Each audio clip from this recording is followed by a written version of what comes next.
Pokemon Rising Ruby is a ROM hack made by Driano that makes the 6th generation a lot more difficult, giving every gym leader a full team of 6, which half of them can even use Mega Evolution. So of course, I'm going to attempt to beat a Hardcore Nuzlocke where I'm only allowed to capture the first Pokemon I find per route. And if any of them should faint, they will have to be boxed forever. The rest of the rules are shown on screen and can also be found in the description below. And so, without wasting any more time, let's begin our adventure in the Hoenn region. As usual, we start off our journey by staring at Professor Birch getting chased by a wild Poochyena, who's absolutely terrorizing the crap out of him. Come on boy, you got him, bite that nasty ogre already.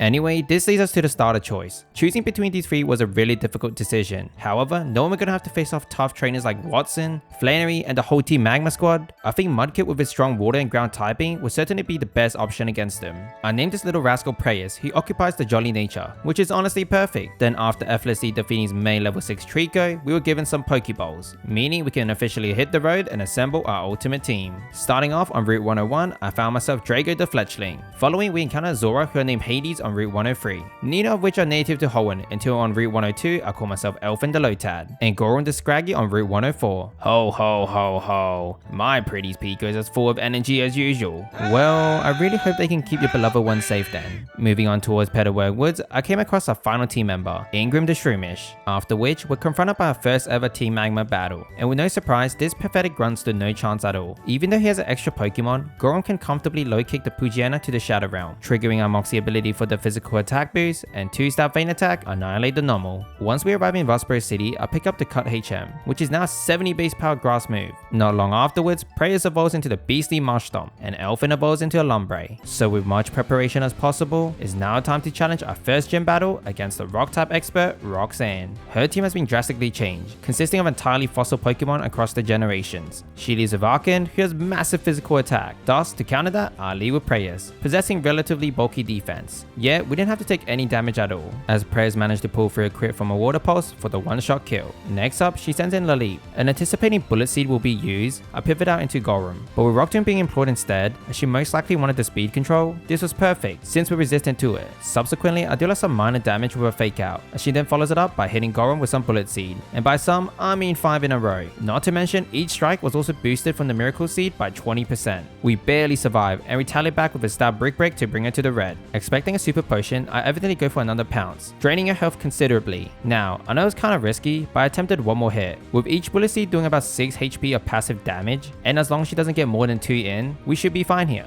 Miraculously, it worked out just how we wanted it, allowing us to finish her off. Despite that the Moxie ability activated, it probably won't be enough against Nosepad's crazy physical defense. Therefore, I switch out into Ingram, who also avoided the Zap Cannon. Thus, she then used Lock On, ensuring her next attack would definitely hit, as we responded with a Leech Seed, hoping that we can stall the battle and slowly take her out. She clearly connects the 50% accuracy Electric Blast, which annoyingly has a 100% chance to paralyze us. Nevertheless, a few turns later, we bypass with the paralysis somehow, and using the combination of Mega Drains and Leech Seed, the match had already been decided. Her 4th Pokemon is Anorith, who threatens us with Bug Bite, so I go into Preyas as she sets up a Sandstorm. She hits us with a powerless Rock Tomb, dropping our speed in the process, as I retaliate back with a Water Pulse, and fortunately receiving the 20% Confusion. And so, 2 more super effective attacks gets the KO. She sends in a Tyrant next, and immediately sets up a Stealth Rock, but unfortunately for her, I wasn't planning to swap out, because after noticing the Sandstorm has stopped, bringing back the special defense of Rock-type Pokemon by 50%, and we can easily wall all his strikes to some degree too, a free splash of water, the T-Rex drowns to death. Similarly, against a final Pokemon Omanite, I can easily knock it out with double Water Pulse, with the last one being a crit, meaning we beat Roxanne and obtain the first gym badge. After a monumental victory royale at the gym, we have to help this guy receive the stolen Devon parts, and as a side quest, saving Mr. Briny Pico. And so, by making my way there, on Route 116, I encounter Tiggerera the Mareep and Dynamo the Joltik in Rustove Tunnel. After defeating the Magma Grunt and becoming a local legend, I was then summoned to speak to the richest man in Hoenn, and he immediately showed his gratitude by giving us a love letter. And just when I thought things cannot get any better, Mr. Briny decided to thank us by giving us a free boat ride to Duford Town. From there, I can pick up the Old Rod, which lets me fish off some Pokemon from the ocean. This includes Trista the Shelder from Duford and Juggernaut the Staryu on Route 106. What's more, I also found myself an Axew in the Grey Knight Cave, who are named Helios. Going into one of the hardest battles in the game, our team was changed quite a bit. He leads with Machop and I lead with Hades, who's currently a Joltik because of his illusion ability, to hopefully prevent any fighting type attacks. Unexpectedly, a single extra sensory got us the one-shot KO. Meditite comes out second. He can be extremely scary. I delivered an extra sensory to bring his health to about a half, as he responded with a substitute. Thankfully, he didn't use Focus Punch next. Instead, he goes for a Super Potion, thus permitting us to destroy the imposter, since if he was to go for a Focus Punch, it will certainly hit us, as we technically didn't strike the Focus Pokemon itself. And with that, we can just connect another extra sensory, forcing him to unable to move, and one more attack takes him out. Minfu is third, and he was no trouble, going down to 1 pounce. However, against Broly's Intimidate Scraggy, who's immune to Psychic type moves, I pivot out into the real Dynamo, expecting a fake out. I then promptly paralyze him with Thunder Wave as he bypassed it anyway, and connected the feint attack, triggering our Oran Berry. Fortunately, we got a safe switch into Drago with him paralyzed. We strike him hard with a super effective stab peck, diminishing his health for a substantial amount, and with him paralyzed again, one more hit guarantees a kill. His ace Pokemon Hariyama is next. Anticipating a Smackdown will be used, I switch out into Prayers to resist it. Since we can most likely hold out against all his attacking moves, I go for a Yawn, as he increases attack and defense with Bulk Up. And so, by landing the stab Water Pulse for some minor damage, to tanking another assault, Hariyama is now fast asleep. Therefore, we can safely swap into Hades with the big man sleeping soundly. We hit him hard with an extra sensory to bring him just below half, causing a Citrus Berry to activate. But somehow, this guy woke up on the second turn. I was genuinely terrified. Yet, with him going for another Bulk Up, his death was unavoidable. Finally, the last Pokemon is Pancham. An extra sensory depleted his health to the danger zone, as he retaliated back with a scary power-up punch, which we barely survived. Even so, with Hades' speed superior than his, on the next turn, a high roll this time wraps up the battle. And with that, we defeated Broly and received the second gym badge. With 2 badges in hand, I headed back to the Grey Knight Cave to deliver Mr. Stone's love letter to Steven. I then hurried back to the open sea once more and sailed my way to Slateport City. On Route 109, I fished up a Finneon called Makubus and caught myself Lumigral the Electrike on Route 110. Then, out of nowhere, we were introduced to Team Magma's leader Maxi. The support for the Mega Google Glasses has returned. After that, we now have to take on the infamous Route 110 Mayfight. As always, she began the battle with Swallow, so I start with Dynamo. The bird outspeeded and delivered life-threatening stab attack. With us surviving only 2 HP remaining, I retaliated back with an Electro Web to bring her to the danger zone, and received a guaranteed speed drop. Predicting she'll go for a Super Potion next, I pivot out into Preyas, who can now outspeed this menace and easily withstand another destructive attack before annihilating it with 2 Rock Throws. She sends in a Grovyle next, so believing she'll use Grass Pledge, I swap out into Drago to quad resist it. Fortunately, she missed the Grass Whistle, so we can land a super effective Flame Charge, which also increases our speed, thus giving us the opportunity to get the first hit on the next turn for the KO. Against Wailmer, I go into Ingram to a crit Water Pulse. Unfortunately, we did have to tank another crit, simultaneously suffering from Confusion too. Nevertheless, a few more Mega Drains, she was defeated. Last is Ponyta, therefore I swap out into Preyas to Hypnosis. However, I was already prepared for this. With Preyas holding onto a Chesto Berry, we can wake up immediately. Subsequently, the pony also missed the next Hypnosis attempt, so a single stab Aqua Tail gets the elimination. Just before we take on the next gym leader, I went back to the Pokemon at Mobile City and bought myself the Power Up Punch and Bulldoze TM. Arriving in front of the gym, I noticed that Wally was having an argument with his uncle, how he was suggesting that he became stronger. But of course, like the kind person I am, I told him no. He didn't like it, so he decided to challenge us to a battle. However, the current him poses too little to no threat at all, as we tank the Amplify Flying Jump Acrobatics from the Fletchinder, then retaliate back with a stab Aqua Tail for the one-shot kill. Against Curlier, I pivot out into Drago to quad resist the Magical Leaf, then hit hard with a super effective Steel Wing to bring it to 1 HP, as he fires a detrimental Psychic for just below half. Even so, one more attack takes him out. His third Pokemon is Marul. Expecting a water type move, I swap out into Elfin, who effortlessly withstood it. We deal out some minor damage with Fake Out, before annihilating him with 2 stab Mega Drains. At last, he sends in Gibble, and a few Bubble Beam obliterated this little hatchling, giving us the victory. Watson, on the other hand, would not be much of a pushover as Wally is. His team is quite blood-curdling, with all 6 of them possessing the move Volt Switch. Not to mention, his Rotom has Levitate to nullify the ground type weakness. He leaves with his ultra-fast Electroid, who promptly sets up a light screen, raising his team's special defense, which is quite useless, considering we're going to be using only physical attacks anyway. A Super Potion was then employed, yet a high roll from the next Bulldog gets the KO. Following, he sends out his Intimidate Luxio, weakening our physical attack. To make it worse, he outspeeds and utilized Baby Doll Eyes. Therefore, our following strike could not get the one shot. As I attempted another hit, he swapped out into Rotom for the Levitate. Since we don't really have any super effective attack against this thing, my only hope is to put him to sleep. But it was relatively difficult with the confusion upon us. Thankfully, with Ominous Wind being the only attacking option against Prayers, we can comfortably tank it and connected the Yawn. Marsh Stomp is going to be very vital against Watson's other Pokemon, so I decided to swap into Elfin, but for some odd reason he goes for another Confuse Ray, which is rather beneficial for us. With Rotom sleeping soundly, I can pivot out into Hades. Fortunately, with him asleep for a few turns, we didn't have to worry about the Volt Switch, hence 2 successful Feint attacks can finish it off. Currently, with us occupying as a Fletchinder, I can bait an electric move from Flaffy, allowing Prayers to safely enter the battlefield. I deliver a powerful Bulldoze to bring him to the red,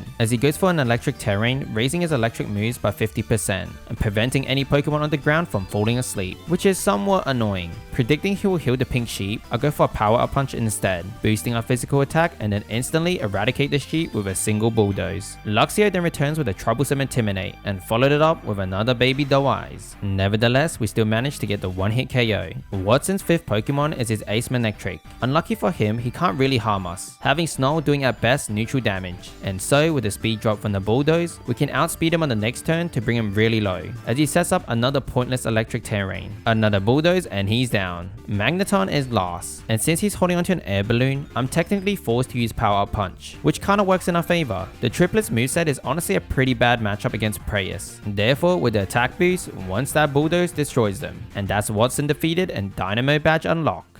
Now that I've beaten Watson, I begin bolstering our box again, which include Elico the Poliwag, Cyrano the Magikarp, Saboteur the Tauros, Reaper the Duskull, Aluz the Skarmory, and Skyrus the Swablu. Before we get to take on Flannery, we first have to deal with Team Magma at Meteor Falls. I decided to delay my encounter in here so I can guarantee my next one will be a Bagon. Prior to taking on Tabitha and its grunt for a double battle, I made sure to level up my Pokemon to get some evolutions in. They leave with Mighty Enna and an Intimidate Golbat versus Limigrill and May Swallow. The bird hits extremely hard on Mighty Enna as I go with a Discharge to bring everybody to the red, except for Swallow of course. Fortunately, we did manage to paralyze them both. Golbat goes for Sunny Day with Pikachu coming in next. Since Pikachu is resistant to electric attacks, I go for another Discharge to finish Golbat off and diminish the K9 to below half. The Grunt sends in Numel in next. Expecting a ground type move, I pivot out into Prayers. However, Numel's assault wasn't directed to us, instead to the yellow rat, thus leading to a tragic death. Thankfully, Mighty Enna was paralyzed again as May sends in her final Pokemon Grovyle, who immediately destroys the Pooch before he can even make a single move. I'm not gonna lie, but I was planning to go for multiple Power Up Punches on Numel, and knowing that Tabitha still has a crazy strong Darmanitan, who can certainly be a pain in the butt if we don't one-shot it. But with Prayers currently burned too, this cannot get any worse. And just when I wanted to strike the Numel for a quad effective attack, Grovyle had to use Giga Drain to finish her off, hence leading to us hitting a pathetic Aqua Tail on Weezing. And with the stab Sludge Bomb ending Grovyle's life, it's now a 1v2. I attempted to go for Times for Aqua Tail on Onix, but unfortunately he outspeeds and goes for a dig, and so we missed our attack and had to tank a powerful Shadow Ball, triggering our Oran Berry. But this tiny amount of healing won't be enough to survive another hit, so I swap out into Juggernaut. I kinda forgot Weezing has Shadow Ball even though he just used it, hence we had to hold out against a dig and then a very damaging blast, which we barely survived. Assuming another dig will be used, this gives me the chance to clean up the Weezing first, as a single stab Psychic one-shots him. With Onix still underground, the scariest Pokemon enters the battle. Not only is this monster boosted by his Sheer Force ability, he's also holding onto a Life Orb. Therefore, one of our Pokemon is evidently going to die if any of them were to be swapped in. And so, Juggernaut connects a powerful Brine to drop his health considerably before perishing to a crit from a Flare Blitz. And with that, we officially got our first death of the run. To avenge his fallen friend, Hades comes out and promptly outsped and finished them off, simultaneously taking a Rock Slide from Onix. Now it's just some Power of Rocks left, so I pivot out into Elfin. In case he has 30, I lended a Fake Out, before delivering the almighty Bubble Beam to exterminate it. For these mini boss fights, it's important that I should stay on top, as they only get progressively harder. From here, I swiftly scurry my way to Mount Chimney, trying to prevent Maxie from awakening Groudon. However, Tabitha already made his way up here before us, and instantly declares a rematch. His team is virtually the same as before, with the exception of an additional Snorlax. And in a single battle setting, he is much easier. Against his Mighty Enna, I send his Cyranoid to bait the Intimidate, at the same time dropping his physical attack with our own. Anticipating a Thunder Fang, I can safely go into Prayers. Sadly, we missed the Hammer Arm as he landed a not so damaging Crunch. However, we do connect it on the next turn for the KO. Versus Darmanitan, we can resist the detrimental Flare Blitz quite well, with Prey's new bulkier defense, before demolishing him with a single stab Aqua Tail. Snorlax is third, so I pivot out into Ingram to a Body Slam, and unfortunately got the 30% chance paralysis. Thankfully, we bypassed the paralysis and connected the drain punch for a great amount of damage, thus receiving a lot of our health back. Consequently, we can wall another strike,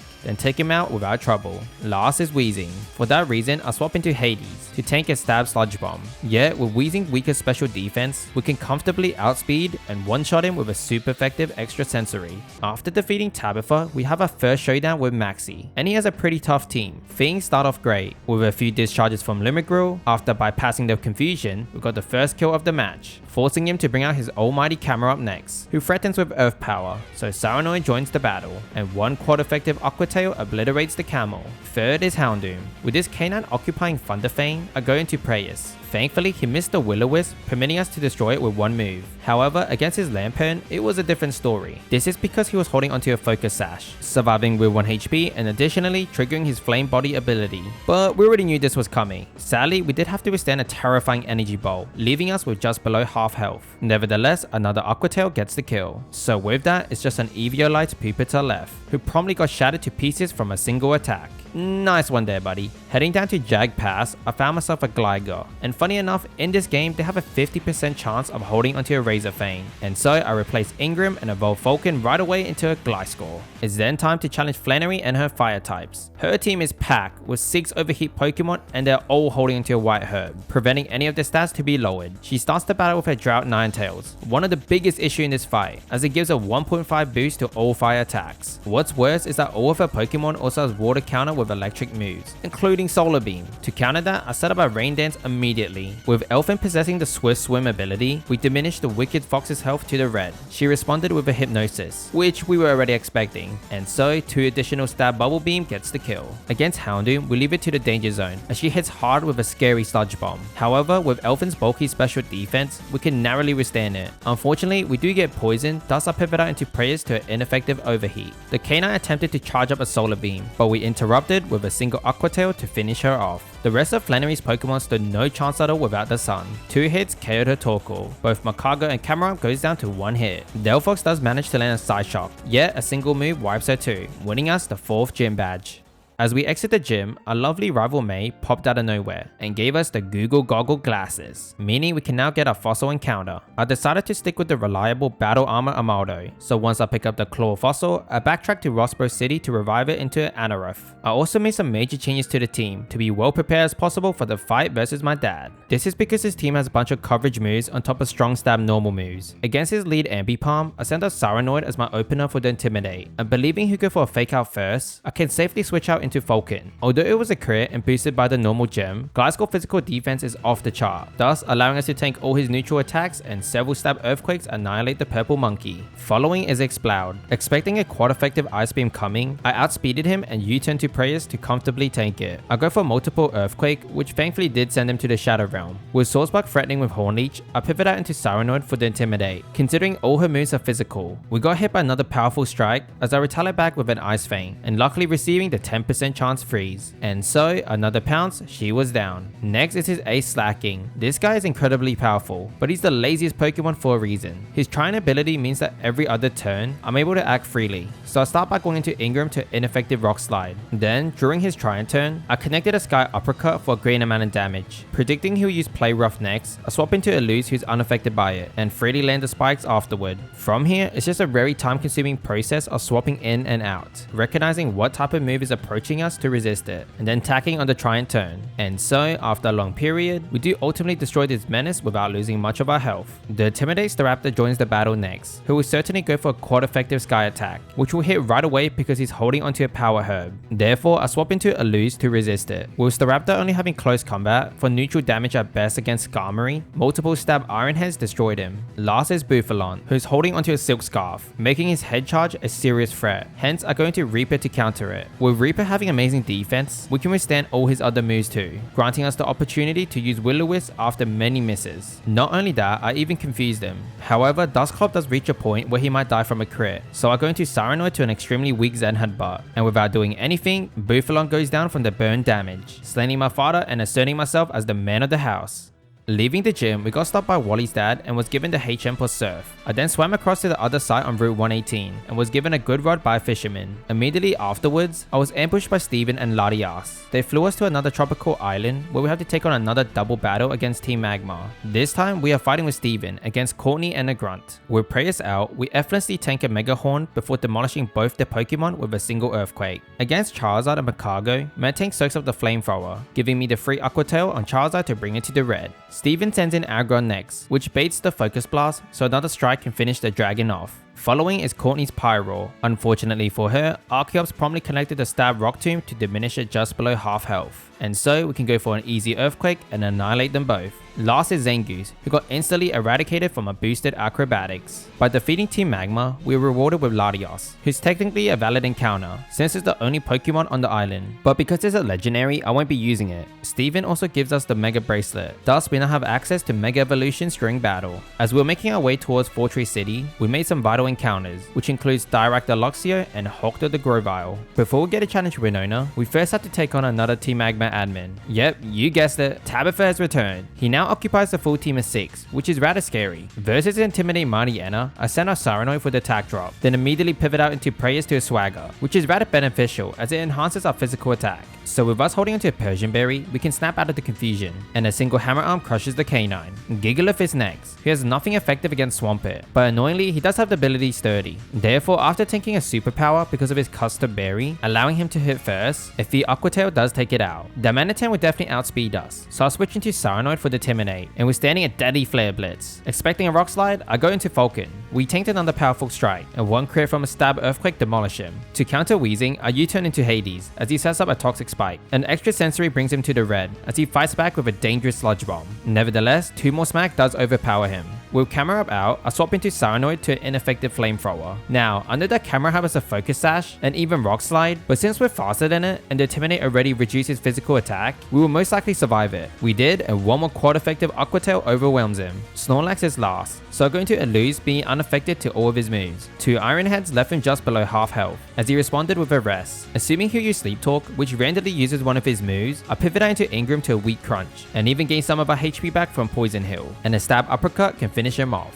winning us the battle. Immediately afterwards, we have a rival battle on the bridge. Against Swallow, who's holding onto a Flame Orb, which will trigger his Guts ability at the end of the turn. This means that he'll most likely go for Protect. Hence, I can set up a Dragon Dance to boost our attack and speed. Unfortunately, we do miss on the next turn, and get hit by a powered up Facade. Even so, a single Ice Fang can take him out. The battle goes by very smoothly, as we one-hit KO both Raichu and Rapidash. 2 Bulldozers annihilate Wailord, and a single strike destroyed the Sceptile. I then headed east of Fortress City, and found myself a vital encounter, and that's Rubinoid the Combusken. We were also given a Mega Stone for our starter Pokemon from Steven. I also made some significant changes to the team, so we will have the best chance to take on Renona's flying Pokemon, which are all dual types. Therefore, she has a lot of options for coverage, making this a terrifying battle. She leads with a sturdy Skarmory, as I lead with Lumagirl. Thankfully, she didn't go for a Stealth Rock, so we threw in a few Thunderbolt and the battle is off to a great start. Against Gyarados, who occupies the Rock Hunt Berry, which halves the damage taken from electric moves, I Volt Switch into Cyranoid expecting an Earthquake, but with her going for Dragon Dance instead, meaning she'll be faster than us, she'll certainly go for a Bounce, being the only available move to attack us with.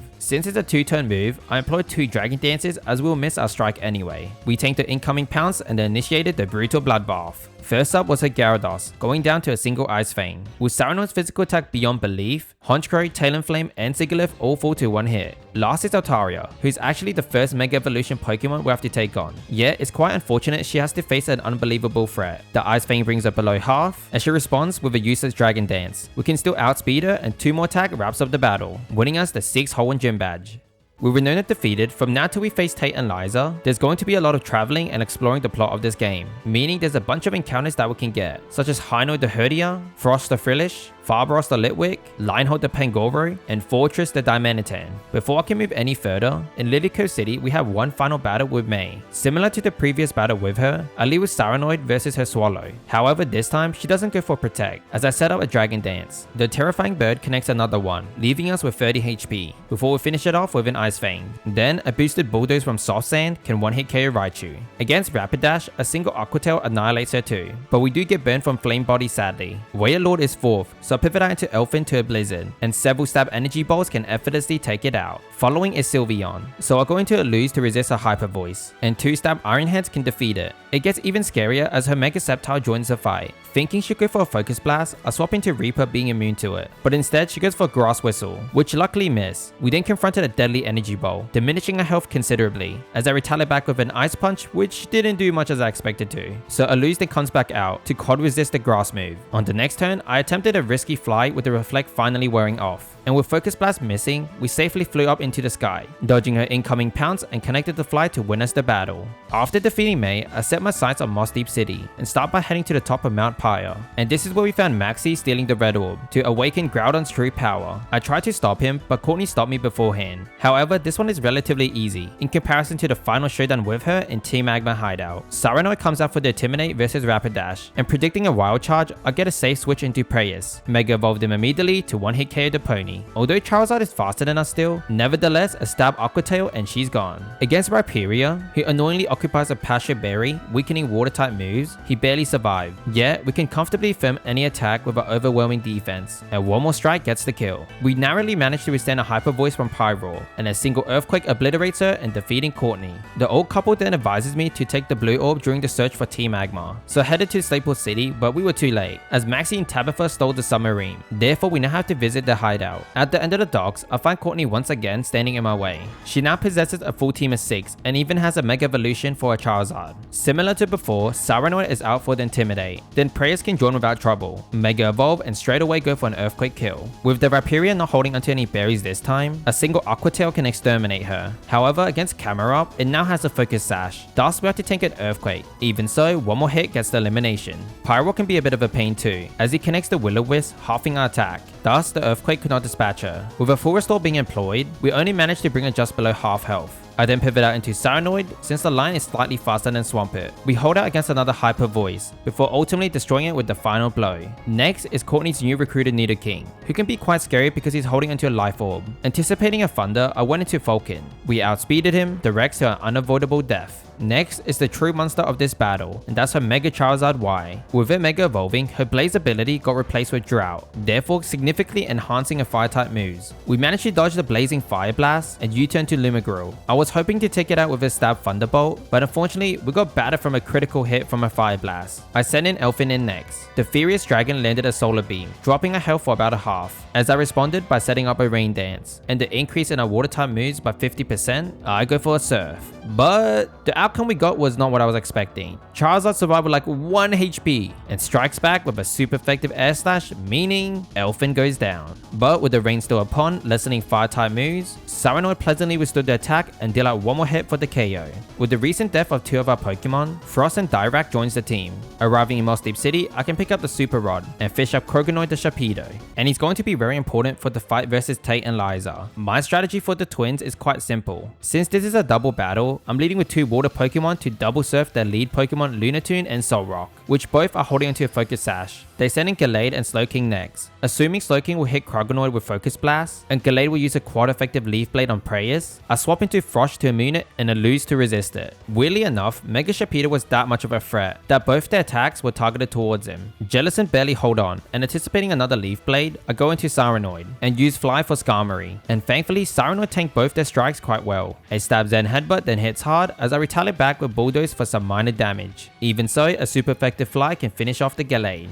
and with Velouz having Sturdy, we can evidently tank the incoming Fire Blast. I then go into Preyas and Dirac as Bronzong sets up Reflect, and Slowking crushes us with Psychic. Expecting an Earthquake from Bronzong now with Luxray out, I go back into Cyranoid and also get the Intimidate, lessening the damage that Preyas has to receive. But with the Surf not doing much as I expected, and believing Slowking will go for another Psychic, I switch out into Sharpedo. I was kinda hoping that Bronzong wouldn't go for an Earthquake again, but he did. Thus Luxray got hit pretty hard. Even so, a single Crunch can annihilate the Slowking at last. Sadly, Dirac's boosted Crunch from the black glasses could not take the other one out, but luckily Bronzong went for Hypnosis instead, which is honestly amazing. Now, the Mega Gardevoir comes out. This is truly terrifying as our whole team is extremely low. Thinking Bronzong will go for an Earthquake this time, this means that Gardevoir will most likely go for Thunderbolt on Sharpedo, so I decided to save Kroganoid and switch him out for a Lose for the sacrifice. However, it worked in our favor as Gardevoir goes for Protect. Assuming Thunderbolt will be directed towards Cyranoid, I go into Preyas, as Bronzong doesn't have any other attacking move against Aluz. A stab Iron Hand boosted by the Metal Coat gets the one-hit KO on the Gardevoir. With Bronzong by himself, 2-strike and he is down. It was a very close battle, but with that we received the 7th gym badge.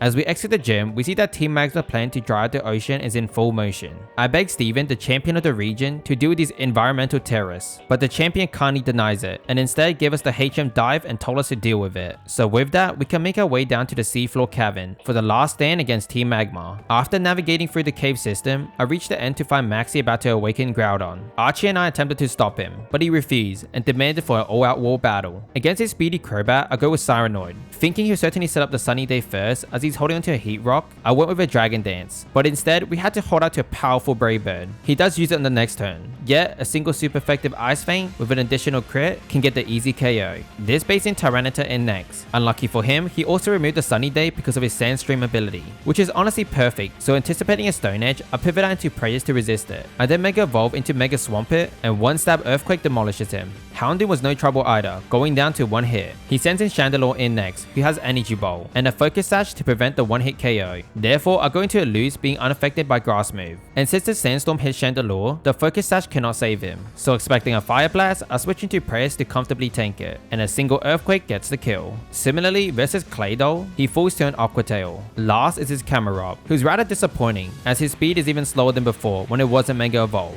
We humiliate him so badly that Maxi even dropped his Google glasses. But Maxi wasn't finished yet, as he tries to ruin the world by unleashing Groudon. And for whatever reason, Steven thinks it's a good idea to send a child to run on this thing's back into a vicious volcano. And it's safe to say that Groudon didn't enjoy me jumping up on his back, and reverted into his primal form. With no surprise, this menace being a legendary and would definitely be way too overpowered, means that he won't be used at all during the run. And with the world saved, we can continue our path to become the Hoenn champion. Before that though, there's actually one important encounter that I need to make. I detour back to New Mobile, where I found myself Brontes and Magneton. So with that, it's time to face Wallace for the 8th and final gym badge. Since his team uses the rain to his advantage, then so will I. With Politoed out and activating his Drizzle ability to summon the rain, I can use an unmissable Thunder for the one-hit KO. Second is Ludicolo. Even though Ludicolo has a Life Orb, making his Hydro Pump exceptionally lethal, Brontes will certainly survive as he occupies 30, thus allowing us to freely connect a stab attack. Believing he'll go for a full restore next, I employed another Thunder. However, due to his Swift Swim ability, which increases his speed, we won't be able to take him out first, so I pivot out into Cyranoid to resist the Water Strike.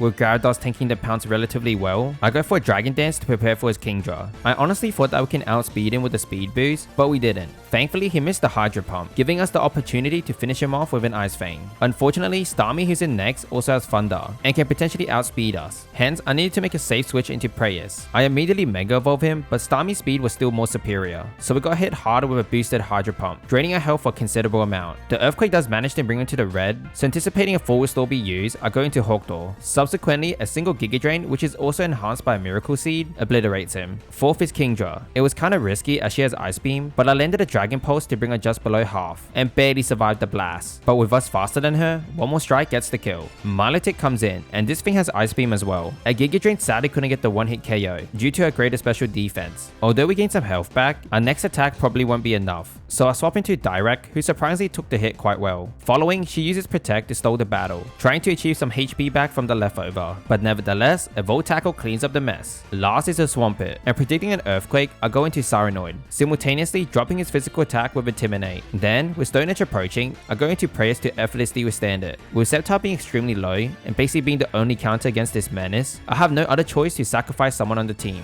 It was a really hard choice, but I decided to send in Dirac, and so Luxray comes in and falls to a powerful Earthquake. And with Hawkdoor safely entering the battle, a single quad effective Giga Drain obviously destroyed him. And with that, we defeated the final gym leader and obtained the Rain Badge. Before we head to Victory Road, I made some important changes to the team and evolved a few Pokemon. Not only that, but I also flew around Hoenn to collect the remaining Mega Stones that we needed. So with all this preparation, I made my way up the waterfall to probably one of the scariest Victory Road. This is because every single trainer in there has a Mega Evolution on the team. At the end of it, we were also confronted by Wally for a final showdown. His team has been drastically buffed up, so it took me a while to thoroughly strategize for this. He begins with a Roserade holding a Focus Sash, so I'll go with a Thunder Punch first, so I won't take any recoil damage from the Flare Blade. Blitz. And with her not in healing range, we can outspeed her on the following turn because of our speed boost ability, and one more strike can take her out. This then baits our Tail and Flame, so Falcon can safely enter the battle with an incoming Brave Bird. She goes for a Sword Dance next, as I responded with a quad effective Stone Edge to receive the one-hit KO. Following is a Azumarill, who possesses all physical attacks. Therefore, I pivot into Saranord for the Intimidate, and many Earthquake boosted by the Soft Sand eradicates it. Magnezone threatens with Thunderbolt, so I go into Prayus. The Hammer Arm breaks the Air Balloon, and one more stab Earthquake gets the elimination. Fifth is the blood-curdling Garchomp. With Swampert out, he'll most likely go for an Outrage or Earthquake. Therefore, I switch into a Lose to resist it. He hits for pathetic damage before he gets confused, as we connect a stab Iron Head for some minor damage. Now, expecting a Fire Blast next, I swap into Scarus to tank it. Altaria is actually a perfect counter against this menace. This is because we can bait an Outrage, since it'll be super effective on us. But with Scarus Mega Evolving, we gain the Fairy typing, hence immune to his Dragon type move. And so, one stab Moonblast annihilates him. Finally, Wally sends in his Ace Gallade, who doesn't have any effective attacks on Altaria. So after the Protect, we hold out against a Zen Headbutt and retaliate back with a single Blitz to knock him out, winning us the battle. And with that, we made it to the Pokemon League. I'm ready to face the toughest trainers in the run. Here is my final team. First up, we got Rubinoid the Blaziken, and he's going to be the main damage dealer. Next, we got Falcon the Gliscor, who's basically the defensive wall. Following is Saranord the Gyarados. Not only can he Mega Evolve, raising his physical attack to beyond belief, his water and flying typing will certainly provide good coverage. Then we have another starter Pokemon, Prayus the Swampert. Strong offensive capabilities and defensive resilience. Next is Croagnoid the Sharpedo, a fast physical attacker, and hopefully he's going to be a central cleaner against Drake's Dragon types. And finally, we got Eluse the Skarmory, who possesses the sturdy ability to prevent the one-hit KO, amazing typing, and a strong physical bulk. So let's see, do we have what it takes to become true champions? First up is Sydney, who specializes in Dark type. He's honestly a bit of a warm-up, since his highest level Pokemon is the lowest in comparison to the other Elite Four. Sydney starts out with his Pressure Weavile, so I go into Rubinoid. We immediately Mega Evolved him, but sadly was still outspared. The Weasel connects an ineffective knockoff, which additionally means he'll lose a bit of health because of his Life Orb, and so a quad effective Brick Break evidently one-shot him. Next is Greninja, and he was no problem either, as he falls to a single strike. However, against his Scrafty, our physical attack got dropped by the Intimidate, yet with him only having knockoff to do any damage at all, 2 Smack does ultimately get the KO. Fourth is Tyranitar. This Godzilla lookalike being quad weak to fighting type moves directs to an instant death. Against Bishop, he does manage to hang on due to the Focus Sash, and annoyingly responded with a Thunder Wave, meaning our speed is decreased exponentially. Nevertheless, we bypass the paralysis, and another assault gets the kill. Finally, Sydney brought out his Ace Absol. Since we might fall to a Play Rough, especially when she's Mega Evolved too, thus I pivot into a Lose to resist it. With Skarmory in, I can bait a Fire Blast, allowing Prayus to join the battle in one piece. But with her missing it, to us taking a pitiful Sucker Punch, a single Hammer Arm annihilates her, meaning we defeated the first Elite Four. Phoebe is next, and her team is definitely a bit scarier than Sydney's. Against her lead Miss Magius, who has Thunderbolt, a move that's quite effective on us, well, it would have been if we didn't Mega Evolve Saranord. This is because once we Mega Evolve, our typing is changed to Water and Dark, hence allowing us to tank the hit relatively well. Expecting a Forward Throw to be employed, I'll go for a Dragon Dance. For that reason, we can outspeed her in the next turn, and one crunch removes her. Now, with Saranord's physical attack off the scale, additionally with a delicate speed boost, Gengar and Gorgas was exterminated right away. However, opposed to a Chandelure, she does connect a deadly energy ball first, as she's holding onto a Choice Scarf, but thankfully we do survive it, and a single Aqua Tail demolishes her. Following is Dusknoir, and he promptly drops dead to a crunch, and with just Mega Sableye left, who doesn't occupy any effective attacks on us, and to make it better, with him Mega Evolving, he loses the Prankster ability, which raises non-damaging moves by 1 stage, hence we can take his strike comfortably, and 2-stab Waterfall liquidates it. Next is the third Elite Four Glacier and her ice types. Auroras was her first choice, so I decided to lead with Eluse. With the ancient creature being quad weak to steel type, an Iron Head boosted by the Metal Coat gets the one shot. Second is Frost Slash. Expecting a Thunderbolt, I switch into Prayus, but a Destiny Bond was used instead, which still works in our favor. We then have to withstand a detrimental blizzard. Luckily, we bypassed a painful Snowcloak ability and connected a stab Earthquake to get the one-hit KO. Jinx is third, so I go into Saranord to hold against all her special attacks. Yet, she missed a lovely kiss, which would have been extremely troublesome. Subsequently, by Mega Evolving, gaining the Dark type, we are unaffected by her Blizzard. But for some odd reason, she goes for another lovely kiss to put us to sleep. It was kinda risky, but I attempted to go for a strike, believing our bulk can tank the Focus Blast. Fortunately, we did, and miraculously we woke up on the first turn to land the crunch, leaving her with 1 HP due to the focus sash. And with no surprise, I utilized a Dragon Dance as Glacier goes for a full restore. Therefore, we outspeed on the next turn, and another Pounce gets the kill. Fortunately, we surpass her Mammal Swine in terms of speed too, even though he was holding onto a Choice Scarf. And so, he too falls to a single whack. With Cyranoid unaffected to water type moves, this means Wolverine most likely won't go for a Surf. Therefore, I decided to go for a dangerous swap into Rubinoid, as the Walrus sets up a Hailstorm instead. We then smacked him to diminish it to the red, and I honestly thought Blaziken was going to die here, but we barely survived the life-threatening Surf, and another Brick Break takes him out. Finally, this brings out her Mega Glalie. I'll go for a Blaze Kick, and we get the elimination. And with that, there's only one member of the Elite Four remaining.